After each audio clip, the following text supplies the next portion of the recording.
In today's video, I'll show you how to enable images in Card Visual with Power BI. Let's dive in. Open Power BI Desktop. I've got a dataset here which shows sales and profit of electronics products. To create a card visual, go to the Visualizations pane and click on the card icon. Next, drag the field you want to display. I'll drag sales amount into the Values section and Product to Category section.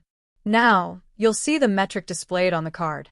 Next, to add an image, go to the Format pane on the right side and expand the Image section.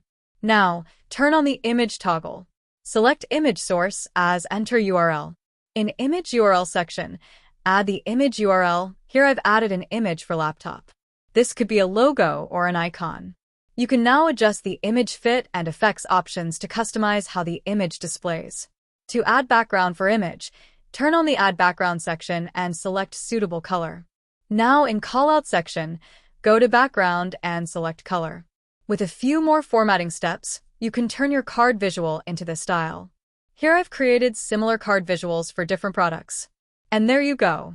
Your card visual now includes an image, making it more dynamic and visually appealing.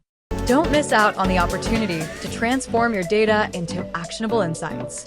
Your learning journey doesn't have to end here. Subscribe now and explore more.